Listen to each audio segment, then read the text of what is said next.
es eterno el sufrimiento. Va el pueblo su voz alzando, que no nos siga matando. Del rico su daga hiriente, su voracidad creciente, no nos siga aniquilando. Compañero, escuche mis sentimientos y que viaje con el viento. Entre anhelo guerrillero. Sé que pienso porque existo, sé que existo con un sueño, que es mi sueño, un mismo empeño y desempeño, no desisto. Compañero, escuche mis sentimientos y que viaje con el viento. Entre anhelo guerrillero. Si de los pueblos su arrojo. Yo, I come from me in the stand. I'm in the field and you just sit in the stands. Take that bass out your voice. If you ain't got no gun in your hand, I do what I want. And you don't even do what you can, you do what you told. I got no love for my foes that can mimic my delivery and copy my prose. But what they can't comprehend is how I stick to this code. It's either in you or not. It's not the kicks and the clothes. They ain't cut from the same cloth, can't come from the same loom. Fit in similar shapes or even sit in the same room. Confusing authenticity with part of the costume. I'm teaching gifted children, you can't come in this classroom. Dare to struggle, dare to win.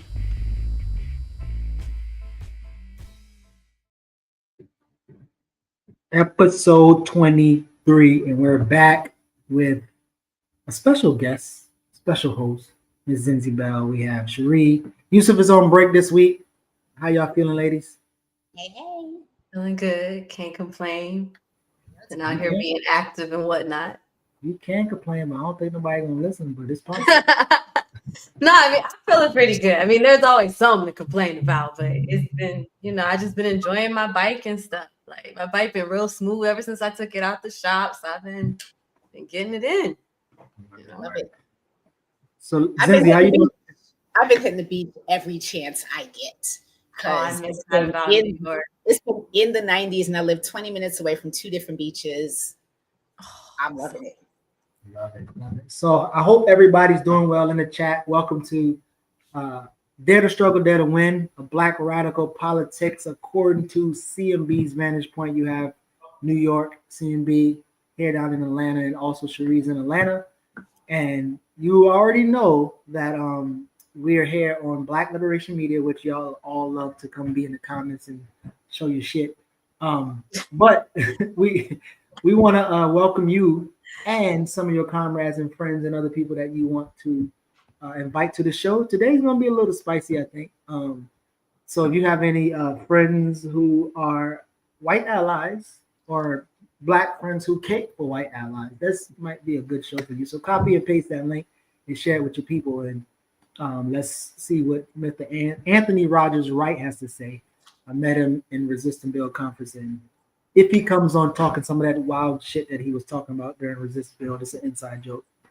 I hope y'all will be able to get him right. But anyway, take us away, Zinzi. Hey, y'all, do a hate chat. I love the chat. They're my favorite. So we're going to start with a little light build, and, this was selected. There was a discussion that I really didn't feel was a big deal at all. I feel it was a non-issue. Hey, Terry, about soft life. And I honestly don't care that much about it. I do feel like there was some activity in the chat right here, basically saying, I think Amber had said something about we saw soft life as basically respecting our boundaries and saying no to, things that like overextending ourselves. That was my definition of soft life, and it's like, I feel that saying yes to everything, working yourself to exhaustion, that's very capitalistic, even when you're doing it for a cause, because that whole thing about overworking and not filling, from an empty cup, is actually true. I also feel like some people were saying, Mani, cut it out. people were saying that it was something that was very capitalistic and very, like, you had to spend money for it. And I never really delve that into it to see what they were talking about. Yeah, I mean, I think there's definitely two spectrums of soft life, right? There's us that try to, not be so capitalistic in this capitalistic empire that we live in, that, prioritize, a sense of softness, especially outside of the work that we have to do to survive, and even our organizing work. And so there's one side of it.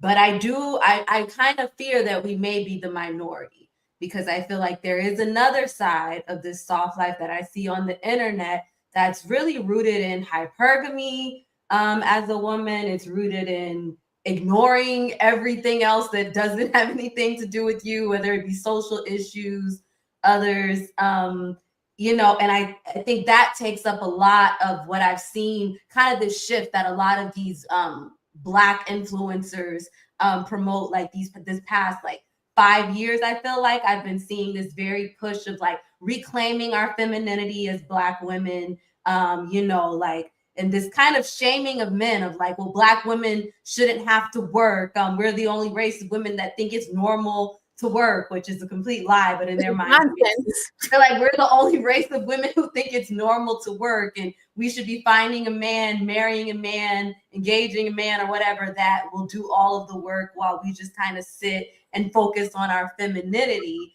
And that is what a lot of these online dating coaches promote, a lot of TikTokers promote, even when it comes to interracial dating. There's, like, this whole thing on TikTok where a lot of Black women were talking about the hard wig, soft life, where, like, if you wear a hard wig in public, you're more likely to attract a white man that doesn't, a white man that, will provide for you, not like these Black men that won't be providers and whatnot. But the whole thing is, if I wear an ugly wig, so Black women are purposely putting on ugly wigs to attract white men.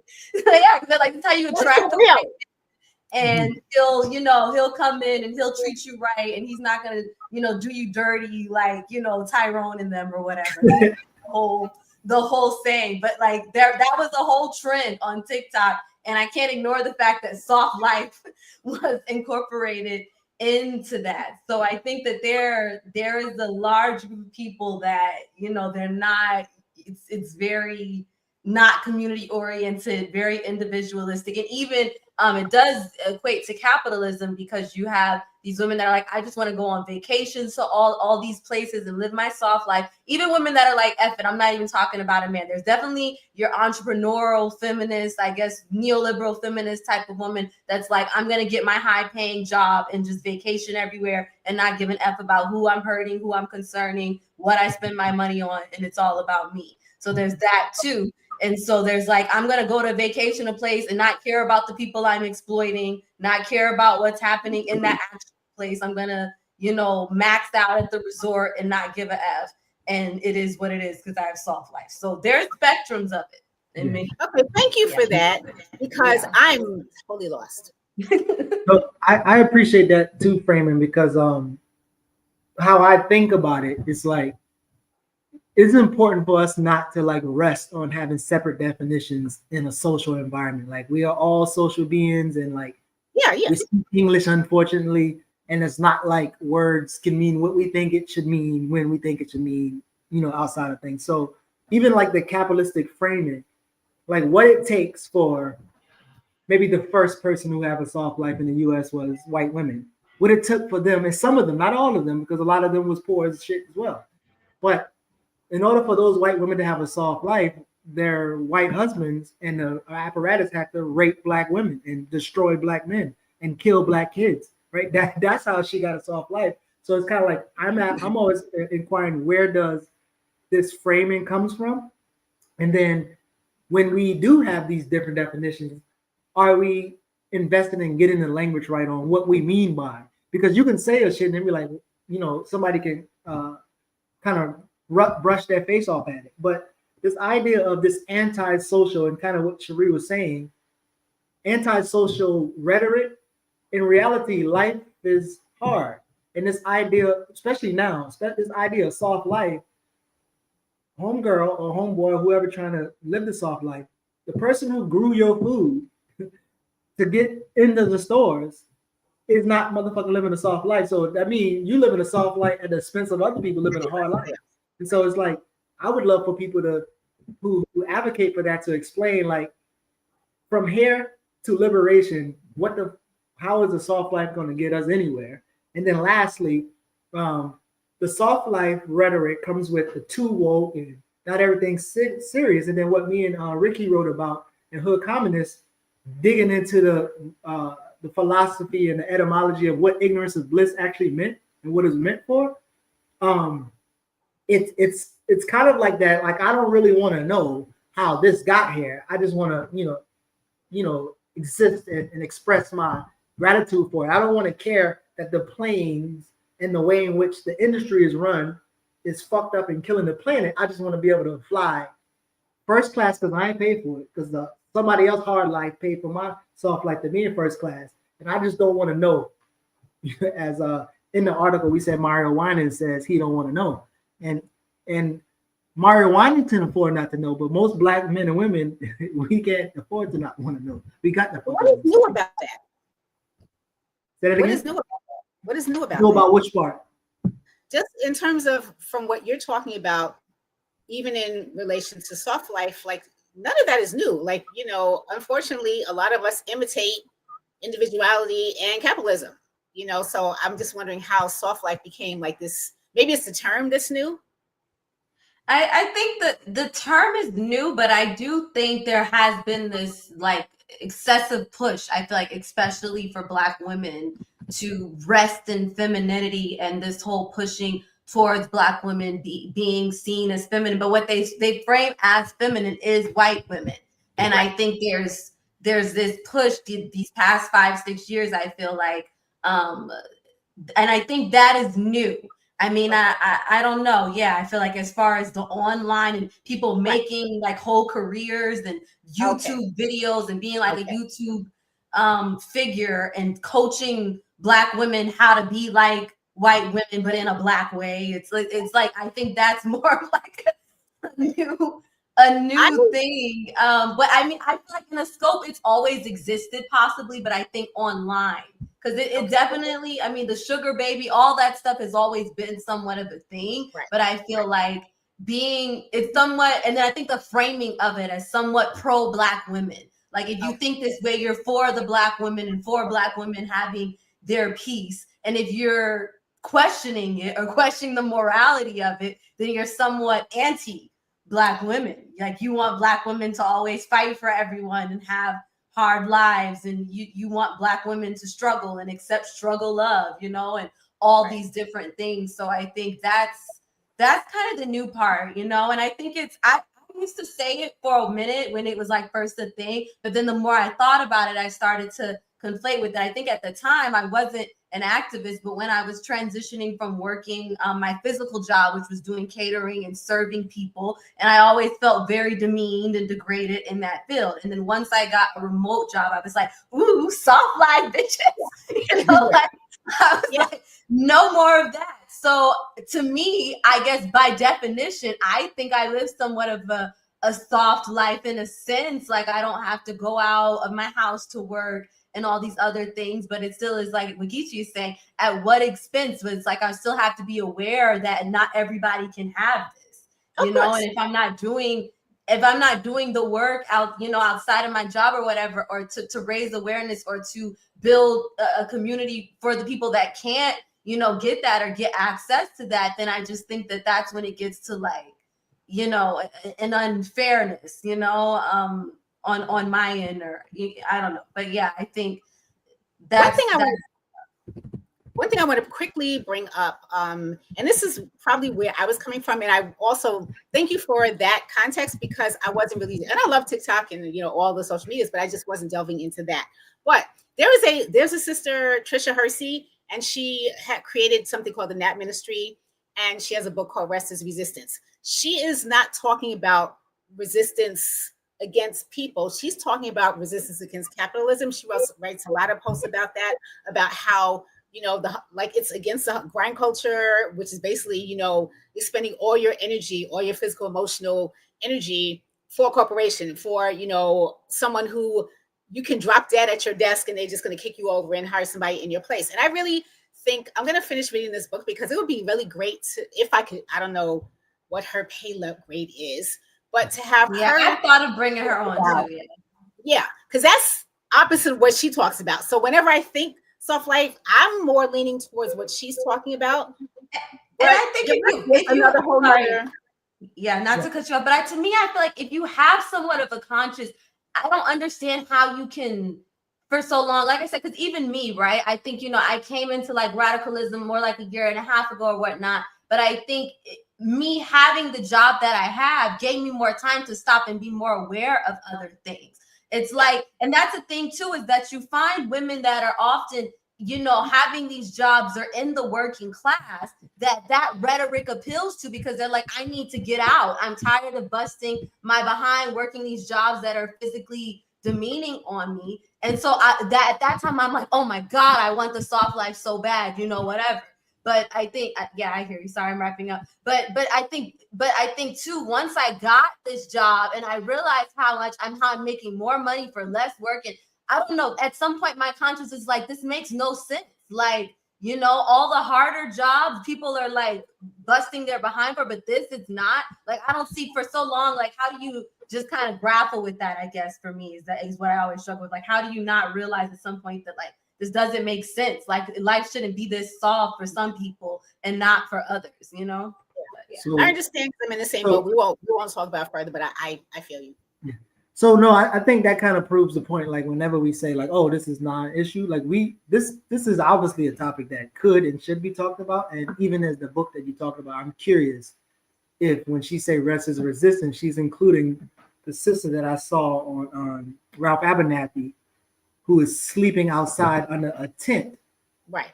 That's right next to the fairgrounds. I wonder if she's talking about that person who's resting well. But I'll finish the book and I'll, you know. Yeah, I think we'll get to it, but we want to take a quick break before we bring our good brother Anthony up and let him get his game on. And if he mentioned anything about his spades intervention, I'm taking his ass off the screen. But take a break. We'll be right back. I'm throwing copper at the coppers, but I'm shaking like Morocco. Say my prayers with the pistol, serve the sinners with the chopper. All my buddies got it from scratch. My house had Betty Crocker. His mama owned D. He ain't even get no shot up. Profit is invisible. Profit come from product. He think it buffet. He can't comprehend no potluck. God bless the child with his own powder to rock. Yo, we're back.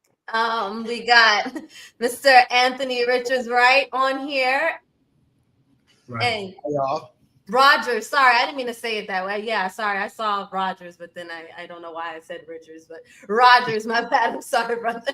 My bad. But I met this brother at Resist and Build a couple of months back, and you know, he shared some dope articles with me, and I was caught up in play mode and all this other stuff. So I'm happy to finally have you on and to be able to ask you about this specific article that we picked out today that talks about white allyship. Yeah, and I even wrote out some questions because I mean it was an interesting article. So I guess I'll kick things off with one of the questions that I came up with is like, what is the importance of white people moving beyond the limits of white allyship? Because you kind of talk about some of the limitations of being an ally.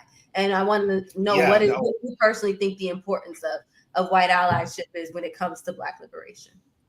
No, absolutely. And first and foremost, thank you so much for having me on. We're going to. Ooh, I think you went out volume wise. Yeah. Maybe it was the white allies. There we go. Is that better? Yeah. All right, cool. No, I was saying that we're definitely going to get to solidarity spades a little bit better.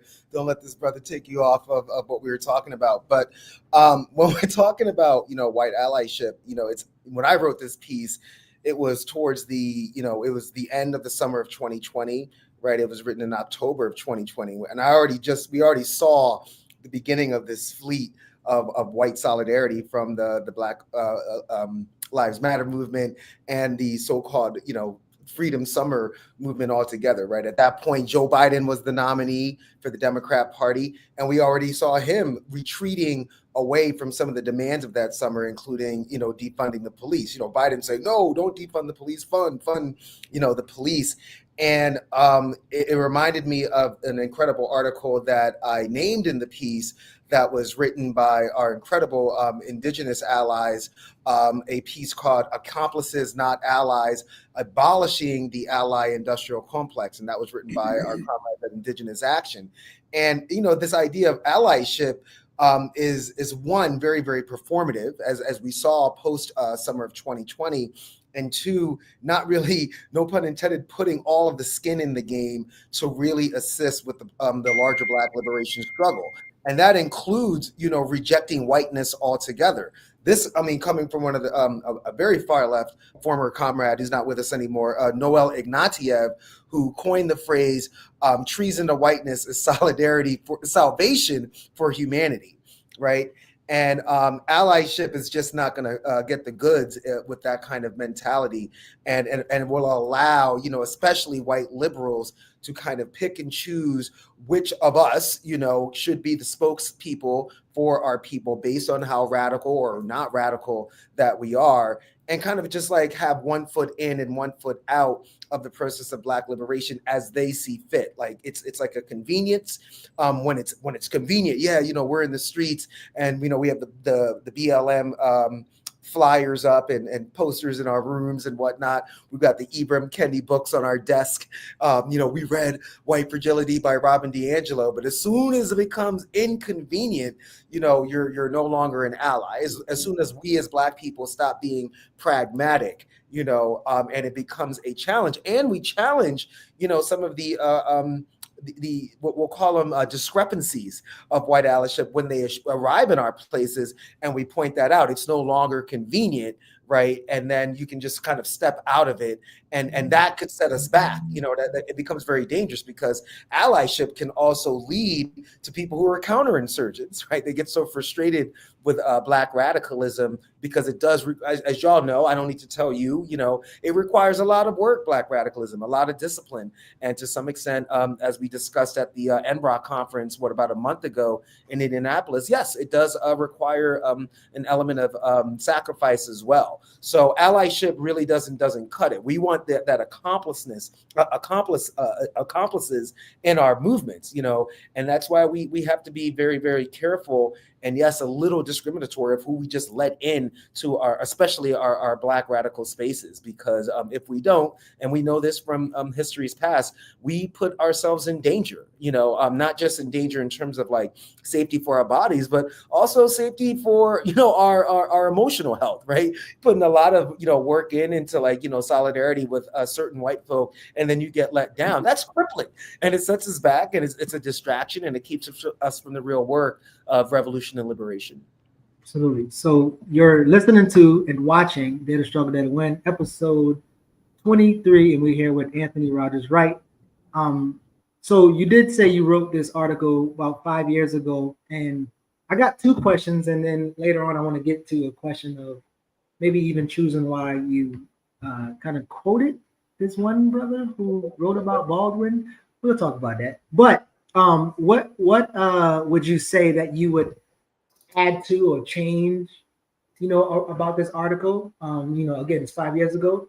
And then maybe even share, what do you think it would take for us to break the mental side of this quote that you had, that America is morally exceptional? How do we break that conscience? So the two, updated from the past 5 years, and then breaking that mental side of America is morally exceptional. Yeah, no, you see, this brother always likes to do this to me. That's why I love him so much. I mean, the brother you're referring to is Eddie Glaude Jr.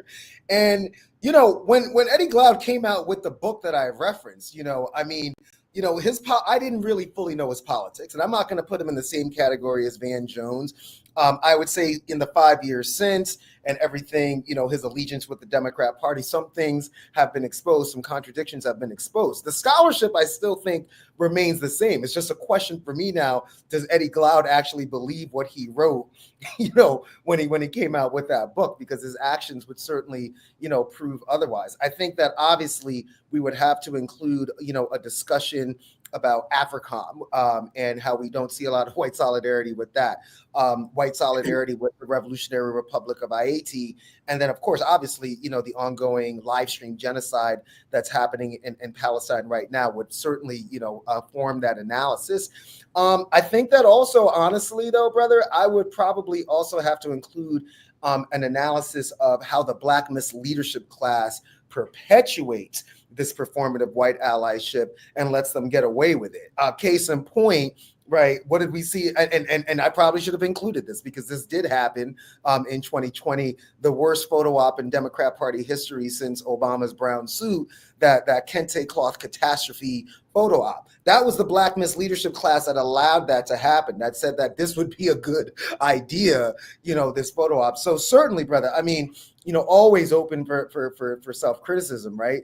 Like for instance, I just found out, I was at Socialism Conference in Chicago this past weekend. Yeah, we'll talk. Some brother Denzel was there with me. We got to catch up. Lots to, but our dear brother Brian Kwoba, who just wrote this amazing book on Hubert Harrison, and he did a panel with the great Robin D.G. Kelly. Du Bois, did some trifling stuff himself in a piece he wrote called The Crisis, actually siding with white people on World War I. And we also found out that at one point Du Bois was trying to be an intelligence officer for the U.S. military. So, self-criticism is good. And I think that 5 years out, oh my goodness, I mean, we saw the coup in the Democrat Party with Biden and Harris, and we also saw how the Black misleadership class perpetuated that and allowed this sort of like performative white allyship that's good enough for them to cash their checks, but certainly not good enough in the grand scheme of Black liberation and revolution. So that's, definitely, something that I was shaking. What was your second question? I just forgot already. Well, mainly like how would you think we can break the mental side, even that Black people believe around America having this exceptional character? So American is morally exceptional, like people unconsciously even believe. And like, for instance, we was at a meeting this morning at one of our working partners in the community, a Black liberation theologist preacher, and they had like the Militant magazine. And in the Militant newsletter, it said something about Putin's war. And we know that language of Putin's war is not as militant and radical as you want, but how do we break that mental side of like still seeing America as this police of the world and moral exception? I mean, again, the thing about this genocide that's ongoing, as former Green Party candidate for President Jill Stein said, is like the veil is lifted. At this point, you have a choice now. You can be willfully ignorant, or you can be, educationally emancipated. When you see a nation that is not only allowing this to happen, but funding it and aiding and abetting it, there is really no leg to stand on with an argument of moral superiority. There's a moral vacuum that's been ensconced in the DNA of this settler colonial nation since it was, founded. And I mean, so that, and then there's just like the massive hypocrisy, right? The contradictions of this country. You will hear someone like Hakeem Jeffries in one side of his mouth talking about how we have to stand with oppressed people and the oppressed people of Ukraine and democracy and freedom on the one hand, and then he's bending the knee to a war criminal like Netanyahu, probably like right now, right? I mean, he's definitely probably one of the people that Netanyahu is meeting with, So, I mean, that in itself, and then, I mean, everything that's been going on the continent via Africa. I mean, from, what happened in Libya, obviously, to everything that we know they're planning with the alliance of Sahel states, we just know that moral superiority in this country means also morally superior at colonization, morally superior at imperialism, and any entity that even speaks out against that puts themselves in danger. Our brother Ibrahim Traore is in danger, of being taken out by a country that has done this so many times, regime change, in every continent of the world. And why does a country that is so morally superior need 800 military bases around the world? I mean, like if you're that morally superior, superior, that's like not something that you have to like expand empire on and whatnot. So I think, brother, we just that's on us. And y'all certainly do that on this show and plenty of other shows that, you know, principled Black radical people are holding. It's the political education, you know, and when we present our political education versus their false narrative, right, it's right there for the people to see. But again, that's probably why, you know, if I'd written that article now, absolutely talking about this genocide in Palestine, not just the loss of life, the profligate loss of life and unacceptable loss of life, but what is allowing it to happen and what is literally making it financially possible and militarily possible for it to happen. And that's the United States of America. Israel is a premier military base in the Middle East for the United States empire. Hi, how are you? One of my questions I want to ask you, I'm going to preface this with, I am a separatist, always been a separatist, will continue to be a separatist. Nothing that happens in this government is a surprise to me. I expect them to lie, and I expect allies. Like, for me, allyship is white people teaching other white people not to be racist. That's my stance on it. Who are you speaking to in this article? Who's your target audience? Oh, wow. I mean, I appreciate that question. You know, I feel like, and I'm in no way comparing myself to James Baldwin. I want to be like very, very clear with that, right?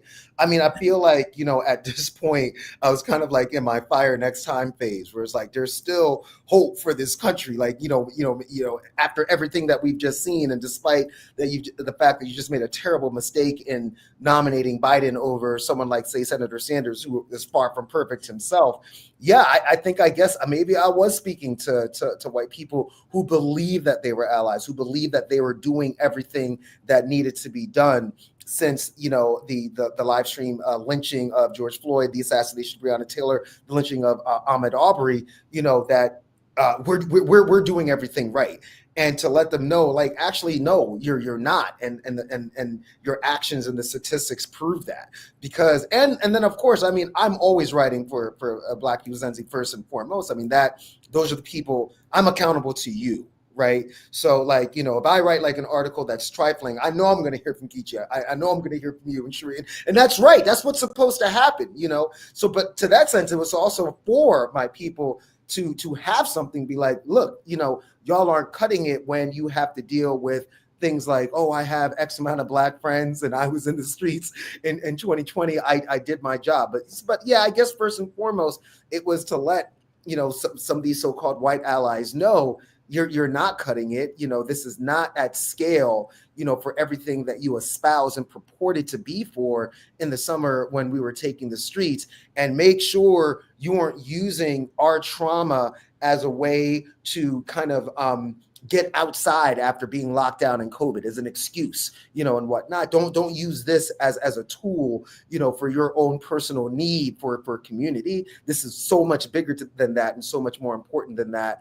And you know, because of probably the work that I'm in, which is like a lot of white environmentalists and whatnot who have to deal with on the regs, you know, it's like this is for you, because you're not doing enough, you're not cutting it. And the proof of that was the election of Joe Biden, while he was able to totally throw many of our demands absolutely under the bus and replace that with getting someone like what was that dude's name?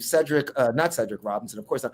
Cedric Richmond from Louisiana to be in the White House with him as sort of like his Black outreach whisperer. Like, that's not going to cut it. And you're going to have to do some of this work as well, which is, I think, that's why I specifically evoked John Brown.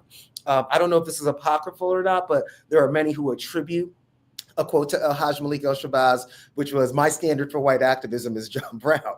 And you know, that's right. You know, that's absolutely right. You have to get to the mentality where you would be willing, as John Brown did, to put your own white sons on the line for the cause of abolition. And if you don't even have that mentality, you probably should not, you know, do this performative game, because we just have no time for it. And quite frankly, we're not going to deal with it anymore either. The fact that you bring up John Brown, to me, is proof why I'm a separatist. But no, it's like we had to go that far back to find an example. We have not had one since. Right. I mean, and I'm not saying that you know, white allies don't exist, but our example was how many hundreds of years ago? And we, you know, again, I'm like, hey, if that's, you know, how y'all want to roll, good for y'all. I'm just not banking on it. And it seems like we continue to expect.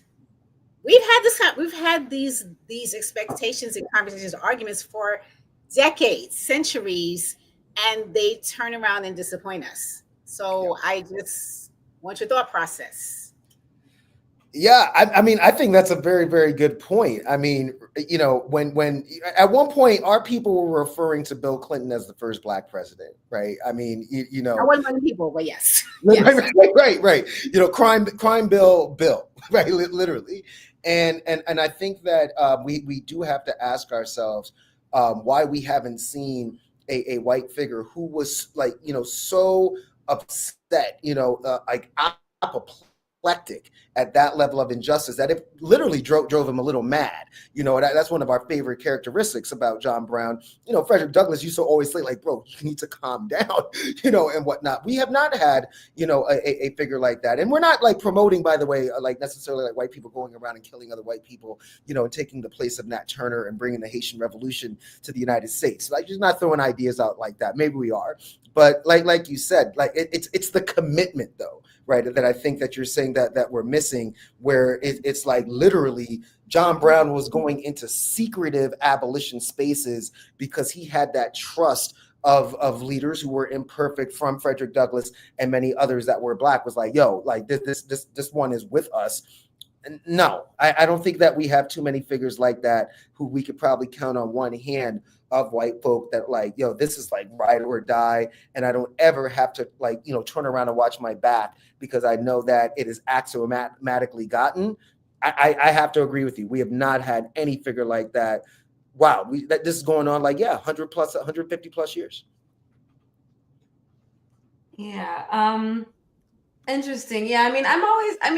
I guess sometimes too, and as I learn more, especially even with just doing my show recently, and I was looking more at like stuff like the Black Liberation Army and that period of time, and how there were a lot of a good amount of white allies, you know, May 19th coalition, stuff like that were helping with certain acts being done during that time, especially when a lot of a lot of counterinsurgency and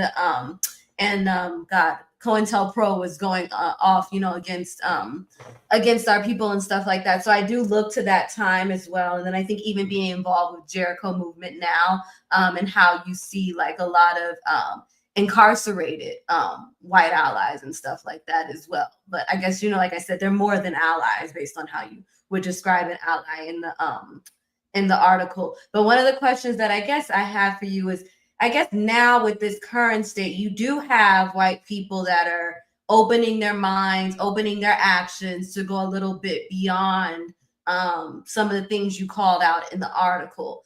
But even with that, there still seems to be some blockage happening. And I mean, I might be speaking more to online left, because I mean, I'm around some white leftists now, but I'm in a black org. So it's like, I don't, you know, I'm not in community as much with white people. But what I do see right now that seems to be coming up a lot is you do have these white people that have done the reading, that are in orgs, doing things, or like self-proclaimed communist, socialist, all these things. But it seems on online space, it seems that sometimes they have more heat for the Black liberal than they may, and you wonder, are you questioning your family like this? And I think that becomes a thing where I have to almost agree with the Black liberals, where they're like, you know, check your white people that you know are still engaging in liberalism before you go and be like, well, I know more about the Black Panthers than you do, Black liberal, Like, we are trying to, as Black people, still talk sense into Black liberals. But I think because a lot of the Black leftists are following the lead of Black radicals and stuff, that then it gets to like, well, now I'm woke, so I need to go and tell off this Black liberal that may be going off about how much they feel about Kamala and representation. But it's still, and I get that, it's not that they're necessarily wrong with this, but it's just like, are you just separating yourself from your family, who is like full blown, like up here wearing KKK stuff, we just wonder, like, and I think those, sometimes I do wonder with that, like, what lines do you think as far as focus when it comes to sometimes actual white radicals and stuff like that?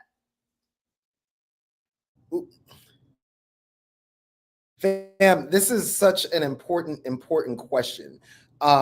And it made me think of a few things when you were talking about sort of, white leftists trying to call out Black liberals. It made me think of SNCC, Student Nonviolent Coordinating Committee's amazing writing called Basis for Black Power. And this is like at the point in time when SNCC is like, it's time for y'all to not be in our space anymore, not because of shade, but we've come to the conclusion that, like, you're all up in our neighborhoods trying to teach us liberation. But if you really want to help the issue of racism, go back to your communities where racism is the problem, right? It's a problem communities, but it's not a problem in our communities. And that's what SNCC was saying, SNCC was saying to their white comrades who some had died with them, in Freedom Summer. Like, you need to, yes, exactly. You need to go back to your neighborhoods if you really want to help. Now, to the point of like how far, even white leftists should go. And we don't do identity reductionism, right? We're radicals. We eschew identity reductionism as much as we do class reductionism. At the same time, right? This reminds me, whatever we think of him, Ta-Nehisi Coates, being asked a question once, this was at a university by a white person: is it ever okay for a white person to use the N-word, right? And I'm not saying that like criticizing Black liberals is. Coach was like, look, if my wife and her girlfriends are around and they're throwing around the B word, I don't just join in and throw in like the B word or something like that, right?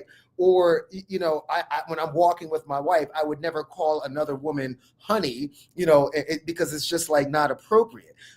There is better use of your time in that situation. We can handle calling out Black liberals, right? We've gotten the Margaret Kimbleys of the world, the Hughes of the world, the Ajamu Barakas, Jackie Lukman, Erica Ryans, Margaret Kimberleys, and the late great Glenn Ford, who coined the phrase Black misleadership class. We've got this, and there are ways that you can assist us with that. Maybe stop voting for Black liberal Democrats, first and foremost. That would be very, very helpful. But Cherie, where this is like really starting to manifest itself at exactly the wrong time is in my hometown of New York City, where you have this Mamdani race. Okay, I had the amazing pleasure of interviewing the great Charles Barron yesterday, Brother Barron, and Brother Barron didn't mince any words. He was just like, look, this DSA BS is rearing its head again, and it's like the same thing I had to deal with white leftists when he was in the Panthers, and the same thing Hubert Harrison had to deal with, back in the early 1900s. And I'm telling you, if they don't figure this out, they're going to allow the Black liberals to use their pigmentation politics vis-a-vis the Al Sharptons and the Hakeem Jeffreyses of the world. So this really makes me, what you said really makes me think of that, because like DSA, and props to them, right? They just beat the Democratic establishment in New York City. Like, good for you. But now you got to win a all these forces are already coalescing to come for you. They sent David Patterson, former failed Black misleadership class governor of New York, to announce, we are coming for you. DSA makes a critical error today. I don't even understand what they were thinking of announcing, oh yeah, Hakeem Jeffries better watch his back. The Mamdani coalition is going to primary him. Hakeem Jeffries' statement to that news was hilarious, where he called them the gentrification crew or something like that, Project Gentrification, and they walked right into that because they have not dealt with their issues, and their contradictions of, like, on the one hand, you're talking about affordability, but many of your DSA members have gentrified Bed-Stuy. We call it Brad-Stuy now. There are more white people living on Marcus Garvey Boulevard in Brad-Stuy than Black folk. Harlem, no longer majority Black. And so, don't go after Black liberals when you have a lot of liberal tendencies yourself when it comes to race, which you try to mask with this class reductionism of like, oh no, it's universal, as if like Serena Williams, when she almost died during childbirth, it's because she was poor. No, she's part owner of a football team. You know what I'm saying? So Medicare for all is very, very important. That might include access to health care, but as it pertains to Black women and Black women's deaths during maternity, Medicare for all does not guarantee justice in health care. So, those kinds of contradictions have to be figured out. And in the case of Mamdani, if DSA and Mamdani's crew don't figure it out, something catastrophic could happen, largely because of Black liberals. Because what, has Hakeem Jeffries endorsed him? Has James Africanus Clyburn endorsed him? Yvette Clarke. But these are Black New Yorkers who have not endorsed the Democrat Party nominee for mayor, and there, as Mr. Barron said, DSA in some cases is giving the Blackness leadership class all of the ammunition they need to play their game of pigmentation politics. So you're watching and listening to Anthony Rodgers-Wright, Dare to Struggle, Dare to Win, episode 23. And I want to follow up on that point. And I'm glad you laid it out. I hope Cherie or somebody clipped that. So I'm looking at some stats. You have like 42% of white adults who support Black Lives Matter movement from the Pew survey in 2023. And we know that most white people think that Black Lives Matter, or that's the most radical or the most left that they would go. But it also talked about 59% of white adults believe racism against Black people is widespread. That's from a Gallup poll in 21. And then in 2024, Pew Research survey, 75% of Black adults report experiencing racism, discrimination, either regularly or from time to time. And again, that experience of racism could be they didn't get a loan for their Black business that they want to be super entrepreneur for. With that said, we came from Resist and Build. You went to the MBROC, and people talk about electoral strategy. What's your position? What's your thoughts on a worker party, or a true worker, true radical left worker party, as it includes some of the radical white folks? Again, position yourself from what you wrote then, and now maybe Shane, what you think should be electoral strategy and how should we include worker in general? Well, I mean, first and foremost, we'll go back to what Kwame Ture said, which was, elections have never been the mechanism for our liberation. It's just been a way to organize our people, and I'm absolutely down with that. I do not vote shame. We know that if the election was or politics in the United States was about an up or down vote and a popular vote, the people who didn't vote would have won the election. Right. So we do have to find a way to organize with them and bring them into the fold. I'm all about fully and truly independent political organizations, which the Democrat Party is absolutely not. And I do think that we can build a coalition with radical white folk. We've seen it done before, to the point where it shook the government so much they had to assassinate Chairman Fred. They had to take him out because of the coalition that he built, which included the Young Patriots, who were anti-capitalist. But that doesn't mean that there's not going to be principled struggle, and that there's not going to be a conflict. We just can't let our interpersonal issues get in the way of our larger goal. But yes, I do think that it is possible, but not with either of these corporate parties, the duopoly that exists right now, because in a truly independent political organization, there's going to be mechanism for conflict when our white comrades inevitably do some dumb S or say some dumb S, that we're going to have to correct and intervene on immediately. So I'm all for it. I mean, you've had comrades on your show like David Cobb, right, who organizes with our dear brother Kamau. They're over in Greece right now. I hope they're having a good time. Yay for them. And Kali, and our comrades, from Cooperation Jackson, Cooperation Vermont, and whatnot. So absolutely it's possible, but it's going to require a lot of work. None of this I read Ibram Kendi I'm done, right? No more than you and I, Geechee, could go to like one anti-patriarchy course, put our plaque like on the wall and be like, we don't have to do any more work. You know, we are recovered patriarchs now. That's not how it's going to be. Because the last thing I'll say is that what I've realized is that, you know, revolution is got to be a process and a concept at the same time, right? So revolution as the concept is, you know, what we're figuring out, what we need to change in terms of material conditions and the alternative systems that we're organizing and fighting like hell for. And then, you know, a revolution as a process is even after you're successful with that revolution, there's still work to do, right? That's the, you know, they're still governing there, but also there is still governance. And both of those things have to be true for a true independent political organization. But yes, we all, that's not to say it again, that we just let anybody and everybody in because they read how to be an anti-racist and therefore they're ready to be a white accomplice. You know, there is work that would need to be done. But so in short, electoral politics, no way. At this point, like with how rotten this country is and how rotten the system is, 1 or 2 elections is not going to save us. It's got to be, you know, the organizing, the principled organizing that is going to save us in the alternative systems that we design, fight for, and then sustain. I don't even know if I have anything else after that. I'm like, dang, you got Zinzi, you muted, so go ahead. Did you say something, Zinzi? Yeah, going back to the article, the one thing that I continuously remind myself, and you brought it up, is that, you know, white people are not willing to give up whiteness. Bottom line, point blank. And this has been proven and proven and proven and proven and proven. So I'm just, you know, this is why I'm a skeptic. This is why I feel like, you know what, I'm not going to put my hands in expecting them to do anything else. And if they do, fine, you know, I'll be pleasantly surprised. But it seems like, you know, there are a lot of battles I'm willing to fight that may seem like unwinnable, but I don't think that's one of them. I mean, do you want to expound on that?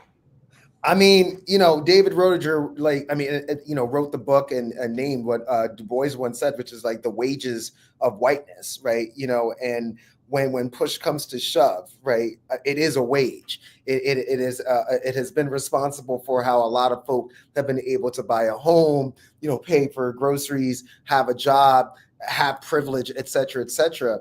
And it's why that, you know, I quoted my dear sister Yane Indigo in the piece. We came up with this concept called the matrix effect, where like as long as there's whiteness, which is the matrix, and white people are plugged in, any one of them can turn into the agent, you know, like Mr. Smith, or an agent of white supremacy.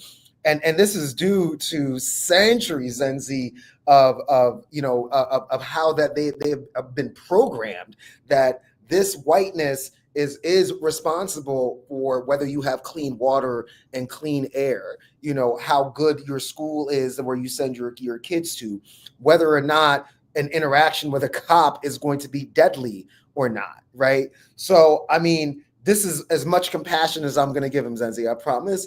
It would be, it's hard to get off crack, right? We got to give people, you know what I'm saying? Like it takes a lot. It takes a lot to like to wean yourself from crack cocaine. It's really going to take a lot of work to wean people from their wage. And whiteness is kind of like an opiate as well. We know that because we see our Blackness leadership class doing stuff where they must be high because of that proximity to whiteness, you know, even. So imagine actually having it and knowing that you can use it at any time, because we also know that Blackness leadership class people also know in the back of their minds, the moment that you get out of line, you know, that little bit of whiteness that you had is going to be stripped away from you. See also Diddy, see also Tiger Woods, see also Kobe Bryant, and the list goes on and on and on. But that's, I'm gonna give him a little bit of compassion, but to say that, yes, you know, to our white siblings, you do have an addiction to whiteness, and there is not going to be this multiracial, multi-ethnic class solidarity that you purport to seek until you get over your addiction. And you know, just like Ray Charles's wife said to him, put down that needle, you know, and whatnot. You're going to have to get over your addiction if you really want to be in solidarity, especially with Black radicals. Yeah, thank you. Just don't read, beloved.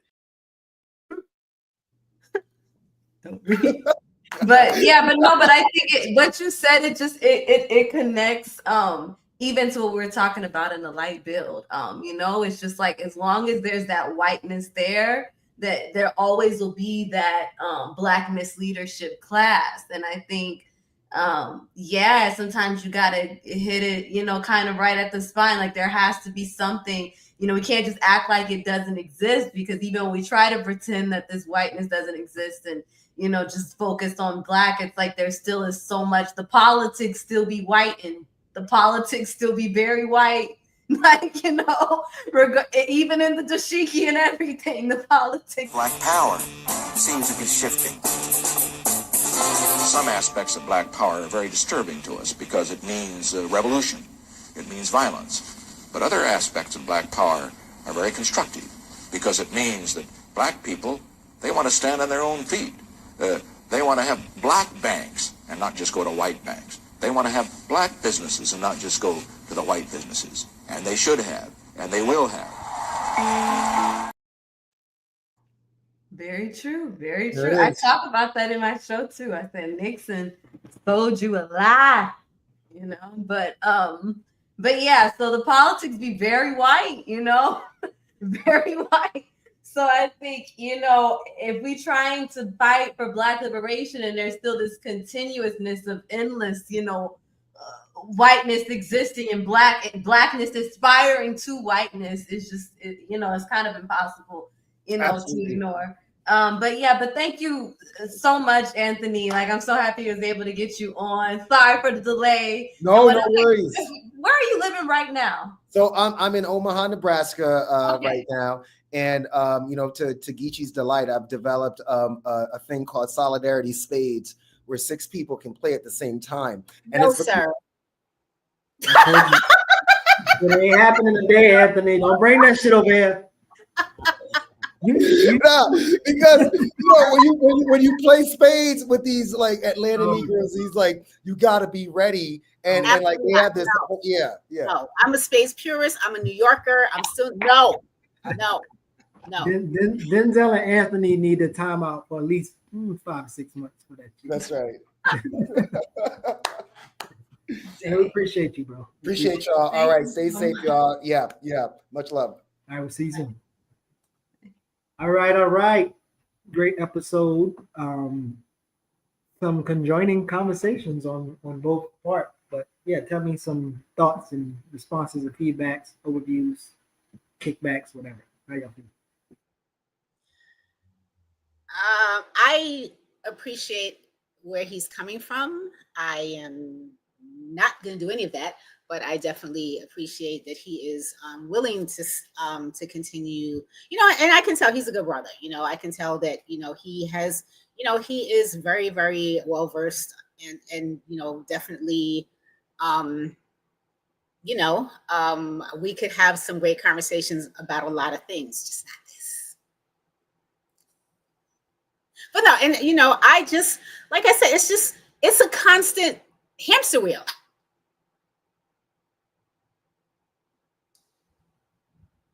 Cherie?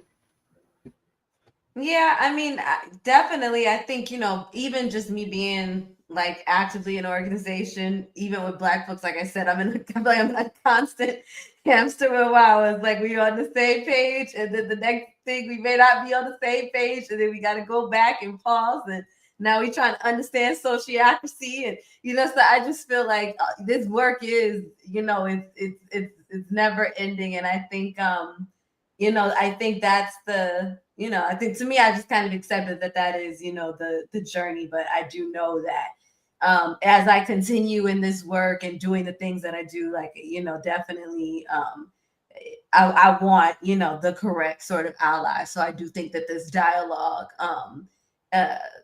this dialogue is important as far as when it comes to the things that we have to get done and the things that we can't avoid in this white capitalist society. I think we have to always be having some framework to kind of push, the people that, are in these spaces, of all ethnicities on like, what is really solidarity? What is really liberation? What is needed, to do the things that we're trying to do. So I think that, yeah, all of that dialogue is important. I think, yeah, it's even crazy how it does connect to even like the soft life stuff, you know, because like I said, I think that what I pointed out was that premises of soft life that, you know, kind of has this Black women having this imaginary concept of what they think or how great they think being a white woman is, and, you know, trying to aspire to that. And I think, yeah, if you kind of, and I think that's the tricky part where like even those specific Black women, they're all being framed or pushed towards not even neoliberal, but it's really a far right thing, you know. And I saw this one sister on TikTok kind of really break it down, you know, like dang, and I was like, I could have ended up kind of in that place if you keep following along for so long, because it's like as a Black woman you'll get frustrated with society and, you know, all these other things, and caught up in the beauty standards and all these other things and whatnot. You'll start watching this content about like, yeah, Black women, you are beautiful, you deserve it, and it starts very innocent, and then it's like all of a sudden, like I said, it gets into this soft life, and then it gets to the type of guy you should go after, and it's like, and then, you know, like I said, it's kind of baiting you to go after this white man that may have money, but then may be conservative. So then you end up being more conservative.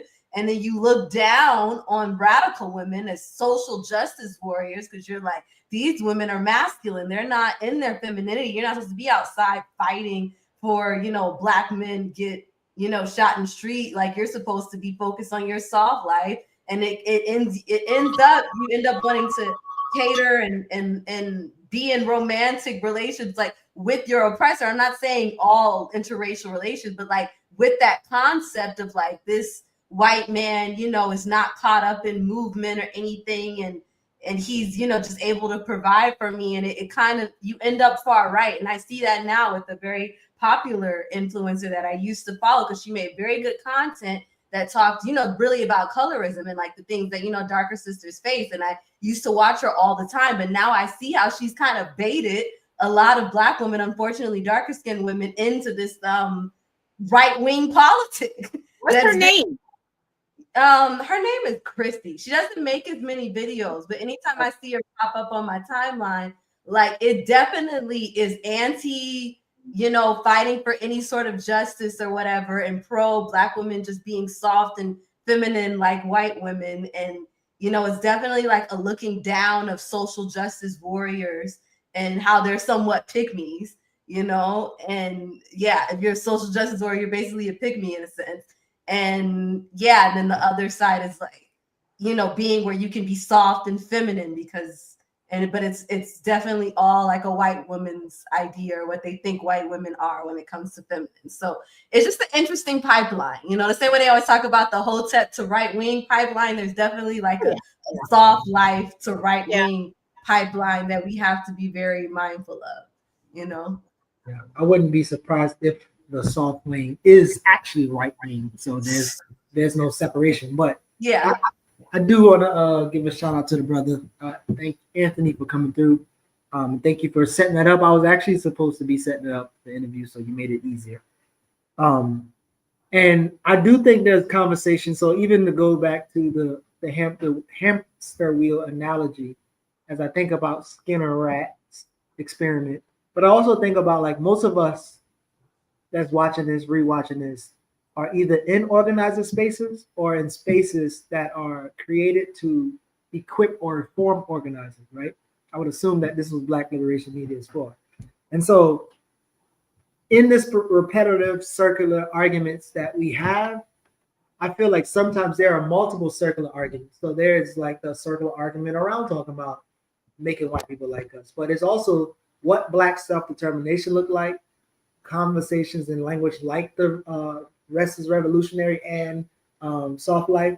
I feel like a lot of these things are circular, but are we as organizers or people who frequent organizing spaces, like what is the objective? If the majority of our people are there, how do you go into those spaces and have effective strategies to pull people out of those spaces and pull them into a fight? We also talk about mutual aid, and if the objective is to help people get into the fight, shouldn't that be our objective in every space that we go in, we frequent or whatever? So I'm thinking about that. And then yeah, so again, when I think about meeting people where they at, and I think about this argument around soft life, it's like soft life is I don't want to go into those spaces and struggle. I don't want to have those conversations that I'm tired of having or it's frustrating.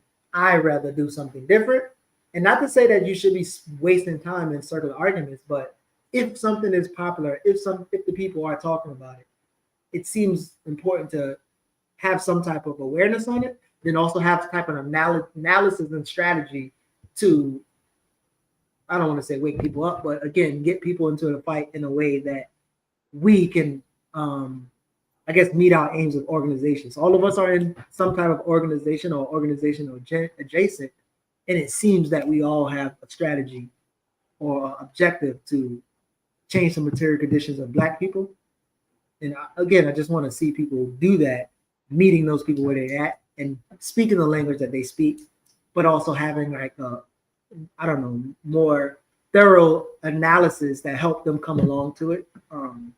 So I don't want to take conversations off the table. I just know there might be some conversation I'm not equipped to have, and I'd rather just listen in and ask questions. But yeah, I think all the conversation that we bring to the table is necessary in some space, maybe not David Spielberg's space. But yeah, I thank y'all for coming in. If there's any other thoughts, response, and then also I would like to know what y'all got going on this weekend. I mean, I definitely don't. I agree with what all you're saying. And in terms of, I don't mind being in New Hampshire with Black folks. I know how to talk to them. I know how, and I know how to speak to someone without talking down to them or without them feeling like I'm talking down to them. And I have more patience. And so I acknowledge my shortcomings, if that's considered a shortcoming. And I own that shit. I'm going to stick with what I'm good at. So yeah, this weekend I'm gonna try and go see my mom. She's doing better, but I have some concerns. But besides that, sticking to seeing what the different CMB chapters are doing, because I want to start visiting other chapters. Come to Atlanta first. Let's do it. Yeah. When it gets like when it come to Atlanta when I do my show, you miss. Is it going to be in the fall or winter? I'm down. It's going to be in the fall for sure. Definitely going to be in the fall. Okay. But yeah, early fall. But what she's about to say? I want to be able to breathe when I'm down there. Yeah, you'll definitely be able to breathe. It's gonna be just right. But what I was about to say, as far as my additional thoughts, I was just thinking about like confronting those things, because I do have a line in my show about soft life, kind of mimicking kind of the foolishness that people sound when they're like soft life, protecting my peace, But like I said, I'm talking about a real specific one that I think is weaponized against actual movement. But I think about that often. I think even before I was more radicalized, I always did want to write something about the concept of soft life and hypergamy that it seems that like a lot of Black women in my generation are like obsessed with.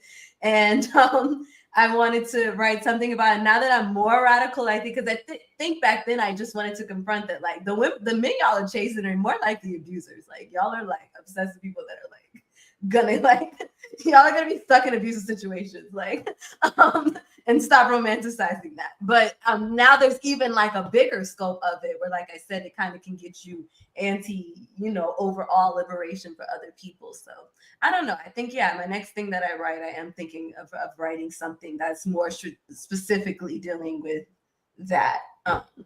And as far as this weekend, I don't really have any big plans. I know tomorrow they're doing like Princess and a Frog at Colony Square, and my friend invited me to go watch that with her. So I may do that if it's not raining. But other than that, it's supposed to rain like every day. So just biking. There's like some bike stuff that I want to do. There's like a bike group I want to bike with on Saturday. So I may do that. But I think that's it.